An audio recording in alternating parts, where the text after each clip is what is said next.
नमस्कार मंडळी, स्वागत आहे तुमचं अर्चनाज किचनमध्ये। आज आपण करूया शेवग्याच्या शेंगांची मसाल्याची भाजी। हिरव्या वाटणातले शेवग्याच्या शेंगांची भाजीसुद्धा मी टाकलेली आहे, ती पण नक्की बघा। तर इथे बघा मी आधी शेंगा ह्या शिजवून घेते आहे आणि त्यानंतर इथे मी हा मसाला भाजून घेतला आहे। जोपर्यंत शेंगा शिजत आहेत तोपर्यंत इकडे मसाला भाजून घेतला आहे। तर या मसाल्यामध्ये मी घेतला आहे कांदा, लसण, मिरच्या घेतल्या आहेत 3 ते 4 लाल, त्याचबरोबर धने घेतले आहेत, सुकं खोबरं घेतलेलं आहे, दगडफूल घेतलेलं आहे आणि हे सगळं मी वाटून घेतलं आहे। मसाला चांगला भाजून घ्यायचा, त्यानंतर थोडा थंड होऊ द्यायचा आणि थंड झाल्यानंतरच आपल्याला तो मिक्सरमध्ये वाटून घ्यायचा आहे।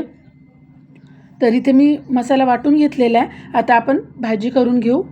तर त्यासाठी बघा मी इथे कढई ठेवली आहे। कढईमध्ये आता तेल टाकून घेतलं आहे आणि तेल तापल्यानंतर आपल्याला त्यामध्ये टाकून घ्यायची आहे मोहरी, त्याचबरोबर मी टाकून घेणार आहे जिरे आणि मोहरी चांगली तडतडल्यानंतर यामध्ये थोडासा आपल्याला हिंग टाकून घ्यायचा आहे।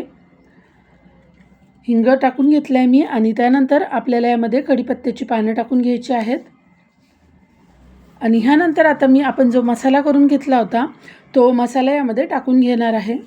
हा मसाला आपण आधीच आता तेलावर चांगला असा भाजून घेतलेला आहे। टोमॅटोसुद्धा मी या मसाल्यामध्ये वापरलेला आहे। चांगलं मसाल्याला तेल सुटलेलं आता दिसतंय बघा।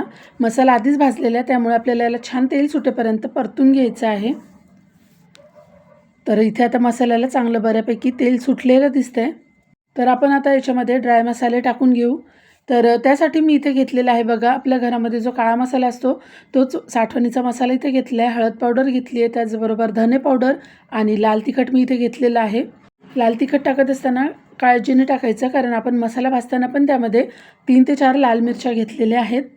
आणि हे चांगले मसाले परतून घेतल्यानंतर आपल्याला याच्यामध्ये आपण ज्या शेंगा शिजवून घेतल्या होत्या त्या शेंगांमधलं मी इथे पाणी काढून घेतलं आहे आणि त्या शेंगा आपल्याला या मसाल्यामध्ये टाकून घ्यायच्या आहेत आणि व्यवस्थित मसाल्यामध्ये आपल्याला शेंगा एकदा परतून घ्यायच्या आहेत, म्हणजे हा मसाला शेंगांना व्यवस्थित कोट होतो। त्यानंतर याच्यामध्ये टाकून घ्यायची आहे कोथिंबीर, त्याचबरोबर इथे मी कसुरी मेथीसुद्धा टाकून घेतली आहे, चांगली लागते भाजी चवीला। आता हे आपल्याला सगळं व्यवस्थित असं मिक्स करून घ्यायचं आहे। पूर्ण मसाला शेंगांना व्यवस्थित असा कोट झालेला आपल्याला आता दिसतोय। आता ह्यानंतर आपल्याला याच्यामध्ये पाणी टाकून घ्यायचं आहे। तर ज्या मिक्सरच्या भांड्यात मी मसाला वाटून घेतला होता त्यामध्येच इथे पाणी घेतलं आहे आणि ते पाणी आता याच्यामध्ये टाकून घेते आहे। या भाजीला आपल्याला आता उकळी काढून घ्यायची आहे। तुम्ही बघू शकता भाजीला किती सुंदर असा कलर आलेला दिसतोय।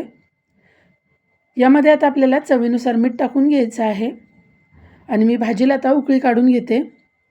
खूप सुंदर असा कलर आला आहे आणि खूप सुंदर असा भाजीचा घमघमाट घरामध्ये सुटलेला आहे।